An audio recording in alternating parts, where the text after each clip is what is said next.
Hello students, welcome to GS Wiki online classes. आज हम class 6 science का chapter number 3 fibre to fabric study करेंगे। तो let's start. तो फाइबर का जो मतलब होगा, जो थिन स्ट्रैंड्स जो होंगे,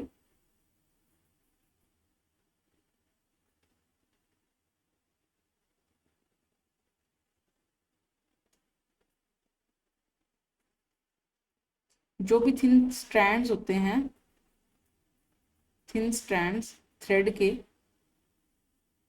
उससे भी पतले स्ट्रैंड्स, थिनर स्ट्रैंड, यानी कि ये जैसे थ्रेड है, थ्रेड भी एक थिनर स्ट्रैंड से बना होता है, उसको हम फाइबर बोलते हैं। ठीक है बच्चों। तो फाइबर हो गया धागे से भी पतला धागा, मतलब थ्रेड से भी थिनर स्ट्रैंड, और फाइबर मतलब क्लोथिंग मटेरियल। जो भी क्लोथ फाइबर से, फिर यान बनता है, यान से फिर फैब्रिक बनता है, फैब्रिक जो हमें प्रोडक्ट ऑब्टेन हुआ उसको हम फैब्रिक बोलेंगे। तो फाइबर की डेफिनेशन अगर देखें तो थिन स्ट्रैंड्स जो होते हैं थ्रेड के, उनसे भी ज़्यादा पतले स्ट्रैंड्स जो बने होते हैं, उनसे भी ज़्यादा पतले स्ट्रैंड्स, थिनर स्ट्रैंड, उनको हम फाइबर बोलेंगे। तो बच्चों हम एक क्विक रिव्यू ले लेंगे। दो एक्टिविटीज़ आपकी एनसीईआरटी में दी हुई थी, तो मैंने उनको इंक्लूड कर लिया है। हालांकि इतनी इंपॉर्टेंट नहीं है, पर अब आपके समझने के पॉइंट ऑफ व्यू से मैंने उनको इंक्लूड कर लिया है। जैसे कि हम इस डायग्राम में देख सकते हैं कि हम पहले यान को थिन स्ट्रैंड्स में स्प्लिट करेंगे। जैसा कि आप देख सकते हो कि ये एक यान है, उसको यहाँ पे स्प्लिट कर लिया। अब जो यान है उसको थिनर स्ट्रैंड्स में इसको डिवाइड करते करते पूरा खोल लिया, तो हमें एक पतला सा स्ट्रैंड मिलेगा जिसे हम फाइबर बोलते हैं। यही एक्टिविटी में बताया गया कि एक हम यान लेंगे, कॉटन फैब्रिक जो भी है, उससे हमने एक धागा खींच लिया। अब हम इस जो पीस ऑफ यान है इसको टेबल पे लेंगे, और इसका जो एक एंड है उसको थंब से प्रेस करेंगे, और जो दूसरा एंड है उसको स्क्रैच करेंगे along its length with your nail. तो इस जो यान का जो दूसरा एंड है इसको हम स्क्रैच करते जाएंगे तो ये खुल जाएगा। तो यान जो है वो स्प्लिट हो जाएगा थिनर स्ट्रैंड्स में। नेक्स्ट एक्टिविटी है जो बच्चों, उसमें क्या बताया गया है कि हम एक फैब्रिक लेंगे और उससे एक थ्रेड को पुल करते जाएंगे। जैसा कि आप इस डायग्राम में देख सकते हो कि एक फैब्रिक लिया गया है और उसमें से ये एक थ्रेड को पुल किया जा रहा है। तो इसमें क्या बताया गया है कि try to find a loose thread at one of the edges of cotton fabric. Cotton fabric के यहाँ से एक लूज एंड हमने फाइंड आउट करना है और उसको पुल आउट करना है। तो जो फैब्रिक है वो यान से मिलकर बना होता है। इस एक्टिविटी से हमें ये पता चलता है कि ये जो फैब्रिक लिया था हमने, इस ये पूरा जो है वो किससे बना हुआ है? यान से। यान मतलब थ्रेड्स, और थ्रेड से भी पतला स्ट्रैंड जो होगा उसको हम बोलते हैं फाइबर। तो बच्चों हमने कंफ्यूज नहीं होना फाइबर, यान और फैब्रिक में। तो जो भी फैब्रिक्स होते हैं वो यान से बनते हैं, और ये यान है वो फाइबर से बनेंगे। अब इसमें अलग अलग सोर्सेज आ जाएंगे, प्लांट सोर्सेज और एनिमल सोर्सेज। प्लांट सोर्सेज में हमें मिलेगा कॉटन एंड जूट, और एनिमल सोर्सेज जो है वो उसमें आ जाएंगे वूल एंड सिल्क आपका। तो जो वूल है उसके बारे में अगर हम देखें तो वूल जो है वो एनिमल सोर्सेज का एग्जांपल है। और हमें शीप और गोट की जो फ्लीस यानी कि स्किन कह लो, उसके ऊपर की जो आउटर स्किन होती है वो वूल का काम करती है।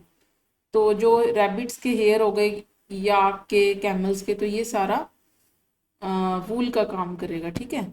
और इसी तरह से सिल्क की अगर बात करें तो ये जो सिल्क वॉर्म का कोकून होता है उससे हम बाय मशीनरी इसको ड्रॉन करते हैं, और ये हमें सिल्क मिल जाता है। और जो कॉटन है, वूल है, जूट कह लो, और आपका सिल्क, वूल, ये सब ओल्ड ट्रेडिशन जो चल रहा था उसके अकॉर्डिंग ये सोर्सेज ऑफ फाइबर हमें मिले हुए थे। तो अब जैसे जैसे एवोल्यूशन ऑफ कह सकते हो इंडस्ट्रियलाइजेशन हुआ, एवोल्यूशन हुआ, तो उससे हमें सिंथेटिक फाइबर्स हमें मिले। सिंथेटिक फाइबर्स मतलब man made fibres, artificial fibres, ये नेचुरल नहीं होते। तो जो भी फाइबर जो केमिकल सब्सटेंसेस से हमें मिलते हैं, जो प्लांट और एनिमल सोर्सेज से नहीं मिलते, उनको हम सिंथेटिक फाइबर बोलते हैं। जैसे कि पॉलिएस्टर, नायलॉन, एक्राइलिक, ये सारे सिंथेटिक के एग्जाम्पल हो गए। बच्चों आप साथ साथ थोड़ा थोड़ा नोट्स अगर बनाते रहेंगे तो आपको लर्निंग में हेल्प मिलेगी। तो थोड़ा थोड़ा सा आप रफ लिखते रहें या फिर कुछ नोट्स टाइप बनाते रहें, तो उससे आपको क्विक रिवीजन में हेल्प होगी। जब भी आपके एग्जाम आएंगे तो आप फटाफट से विद इन, जैसे अगर मेरा लेक्चर अगर 30 मिनट्स का, तो आपकी 15 मिनट्स में पूरी रिवीजन हो जाएगी। तो इससे आपको बाद में बेनिफिट होगा, बाद में आपको टाइम वेस्ट नहीं करना पड़ेगा हर एक चीज पर समझने के लिए। तो अब हम पढ़ेंगे प्लांट फाइबर्स के बारे में। प्लांट फाइबर्स जो है वो, उसमें आ गया कॉटन और जूट। तो सबसे पहले हम पढ़ेंगे कॉटन के बारे में। तो जो कॉटन वूल है वो हमें मैट्रेसेस, क्विल्ट्स, पिल्लोज, इनको फिल करने के काम आता है। तो कॉटन जो है वो फील्ड्स में ग्रो की जाती है और ये ब्लैक सॉइल और वार्म क्लाइमेट में ग्रो करती है। बच्चों ये बहुत इंपॉर्टेंट है आपके क्वेश्चंस के हिसाब से, आपके एग्जाम पॉइंट ऑफ व्यू से, तो इसको आप एक बार कंसीडर जरूर कर लें। और जो भी फ्रूट्स बनते हैं, जो कॉटन प्लांट है उस पे जो फ्रूट तैयार होता है, इसको हम कॉटन बॉल्स बोलते हैं। ठीक है बच्चों, तो ये जो कॉटन बॉल है ये लेमन के साइज जितनी होती है, और ये जो बॉल्स तैयार हुई हैं वो बस्ट होती हैं और ओपन होके मैच्योर हो जाती हैं।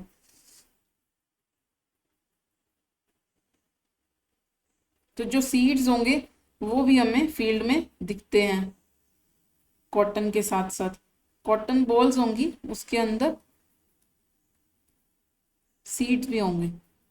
ठीक है बच्चों, तो जो फील्ड है वो स्नो की तरह लगती है, जैसे कि इस तरह का लुक आएगा, थोड़ा ऐसा लगेगा जैसे स्नो लाइक कोई स्ट्रक्चर है।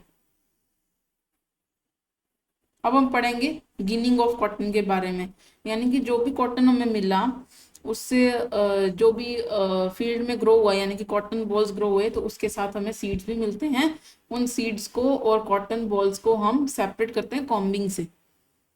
ठीक है बच्चों, कॉम्बिंग एक कह लो कि एक टेक्निक है जिससे हम सीड्स को अलग कर लेते हैं कॉटन के स्ट्रैंड से। तो जो भी कॉटन बॉल्स होगी, तो कॉटन को हम पहले हैंड से तोड़ लेंगे, सारी हैंड से पिक कर लेंगे, फिर जो भी फाइबर्स होंगे फ्रॉम द सीड्स उसको सेपरेट कर लेंगे बाय कॉम्बिंग, तो हमें कॉटन फाइबर्स मिल जाएंगे और उसके जो सीड्स हैं वो अलग हो जाएंगे। ठीक है, तो आजकल मशीन्स यूज करने लगे, जैसे कि आप एग्जाम इस इमेज में भी देख सकते हो कि वो जो भी पर्सन है वो कॉम्बिंग करके उसको सीड्स को और कॉटन बॉल्स को अलग अलग कर रहे हैं। तो इसको हम बोलते हैं गिनिंग ऑफ कॉटन। अब हम पढ़ेंगे जूट के बारे में। तो बच्चों जो पुराने जो भी ओल्ड ट्रेडिशन में हम कह सकते हैं कि जो भी स्कूल बैग्स होते थे, गनी बैग्स होते थे, वो सारे जूट से बनते थे। और जो भी स्टोरेज के लिए जो भी बोरियां वगैरह जो भी होती हैं स्टोर्स में, वो सब भी जूट आइटम हो गया। कुछ कारपेट्स कह सकते हो आप, वो भी जूट से बनते हैं। तो जो बच्चों जो जूट प्लांट है, इसका जो फाइबर है वो हमें स्टेम से मिलता है, यानी कि ये जो आप देख रहे हो ये इसका स्टेम पार्ट है, यानी कि तना। इस तने से हमें जूट मिलता है। ये रेनी सीजन के टाइम पे इसको कल्टीवेट करते हैं और ये वेस्ट बंगाल, बिहार और असम में मिलता है। इसको हम फ्लावरिंग स्टेज होती है उस टाइम पे इसको हम हार्वेस्ट कर लेते हैं, यानी कि जब इसके फूल आने शुरू हो जाएंगे, इसका जो फ्रूट तैयार हो जाएगा जब, तो हम इसको कट आउट कर लेते हैं और जो भी प्रोडक्शन होता है उसमें यूज कर सकते हैं। तो जो भी फाइबर्स होते हैं फर्स्ट ये यार्न्स में कन्वर्ट करते हैं अपन इनको। मैंने आपको अर्लियर भी बताया था कि जो भी फाइबर्स होते हैं उनसे यार्न यानी कि थ्रेड बनता है। फाइबर है वो और ज्यादा थिनर थ्रेड्स कह लो, थिनर थ्रेड्स, तो उससे हमें थ्रेड मिलता है और जो थ्रेड है उससे फिर आगे फैब्रिक तैयार हो जाता है। ठीक है बच्चों, तो अब हम पढ़ेंगे स्पिनिंग के बारे में, स्पिनिंग द कॉटन यार्न। तो हम कुछ कॉटन वूल ले लेंगे, उसमें जो भी कॉटन है उसको हम थंब और फोर फिंगर के बीच में कुछ पिंच कर लेंगे और तो हम पहले उस जो फाइबर होगा उसको ट्विस्ट करते जाएंगे। पहले हम ट्विस्ट करेंगे और उसको पुल आउट करते जाएंगे, जैसे कि इस इमेज में आपको दिख रहा है कि इसको ट्विस्ट करते हुए इसकी लेंथ को बढ़ा दिया।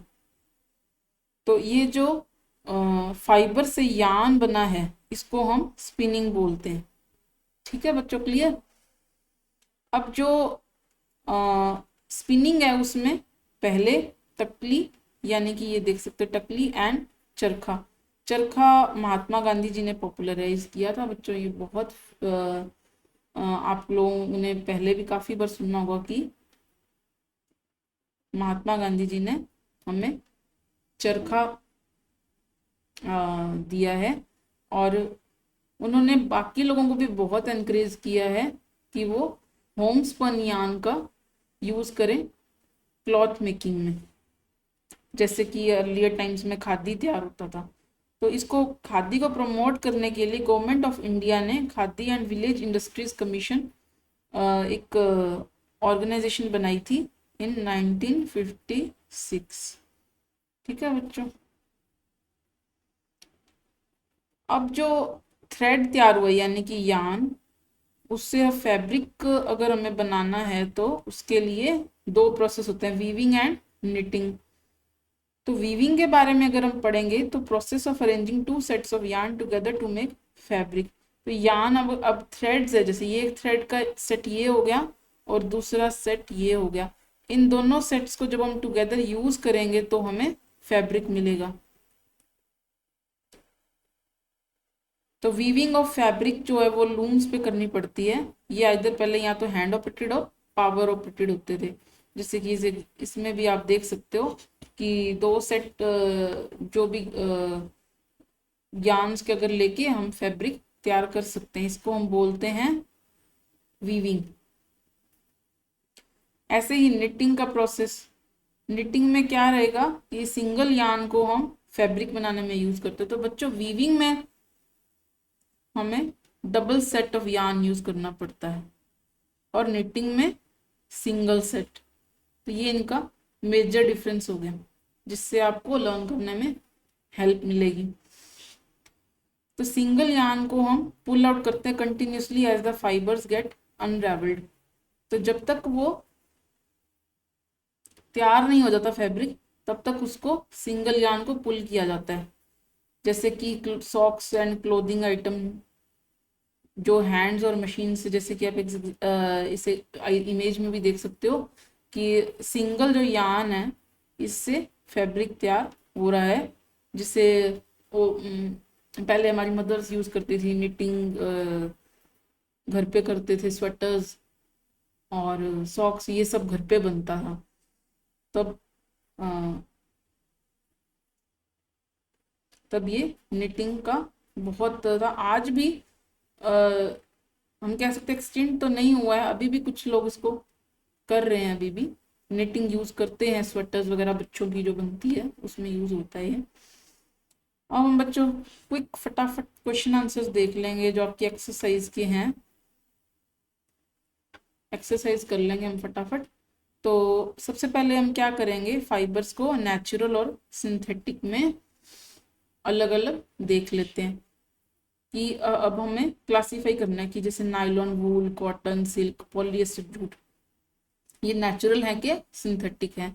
जैसे नायलॉन है तो सिंथेटिक है, वूल क्या है, नेचुरल, हमें फ्लीस ऑफ गॉड से मिलती है, कॉटन जो है वो हमें नेचुरल हो गया, सिल्क भी सिल्क वॉर्म से मिलती है, यानी कि ये नेचुरल फाइबर है। पॉलिएस्टर ये सिंथेटिक में आ गए। जूट जो है वो हमें प्लांट से मिलती है, तो ये भी natural source. State whether the following statements are true और फॉल्स। तो जो यान है वो फाइबर से बना होता है बच्चों। यान इज मेड फ्रॉम, अब हमें ट्रू और फॉल्स बताना है, तो यान इज मेड फ्रॉम फाइबर्स, तो ये ट्रू है। Spinning is a process of making fibres, तो ये फॉल्स है, क्योंकि स्पिनिंग में क्या होता है, हम यान बनाते हैं ना कि फाइबर बनाते हैं। फाइबर से यान बनता है, तो इसको हम स्पिनिंग बोलते हैं। Jute is the outer covering of coconut, तो ये ट्रू है। Yes, the process of removing seeds from cotton is called ginning, ये भी करेक्ट है। Weaving of yarn makes a piece of fabric, ये भी ट्रू है। वीविंग और निटिंग, ये हम फैब्रिक बनाने में ये दोनों प्रोसेस यूज लेते हैं। Silk fibre is obtained from the stem of plant, तो ये फॉल्स है। सिल्क फाइबर हमें कोकून ऑफ सिल्क वॉर्म से मिलता है। पॉलिएस्टर इज नेचुरल फाइबर, तो ये भी फॉल्स स्टेटमेंट है। फॉल्स इसलिए है क्योंकि ये सिंथेटिक फाइबर है। नेचुरल में क्या आ गए हमारे, कॉटन, जूट, वूल, सिल्क। ठीक है, अब हम फिलिंग्स द ब्लैंक्स देख लेंगे। फिलिंग्स द ब्लैंक्स में क्या है कि plant fibres are obtained from dash and dash. तो प्लांट फाइबर्स हमें किससे मिलते हैं, कॉटन से और जूट से। Animal fibres are wool and silk. From which part of the plants the cotton and plant cotton and jute are obtained. तो जो कॉटन है वो हमने पढ़ा था कि फ्रूट पार्ट जो होता है उसका, उससे मिलता है, और जो जूट है वो स्टेम ऑफ द प्लांट से मिलता है। Name two items that are made from coconut fibre, यानी कि स्कूल बैग्स, कारपेट्स, जूट के फाइबर्स, ये सब इसी से तैयार होता है। ठीक है बच्चों, explain the process of making yarn from fibre. Yarn को बनाने का प्रोसेस होता है स्पिनिंग। स्पिनिंग हम एक बार दोबारा देख लेंगे बच्चों। तो ये प्रोसेस था स्पिनिंग का, कि हमने उसको हमने जो स्ट्रैंड लिए, थिनर स्ट्रैंड जो 2-3 ले लिए, और उनको हम ट्विस्ट करते गए और पुल आउट करते गए। तो जब हम उनको स्पिन, स्पिन के मतलब से ही पता चल रहा है कि स्पिन का मतलब होता है ट्विस्ट करना।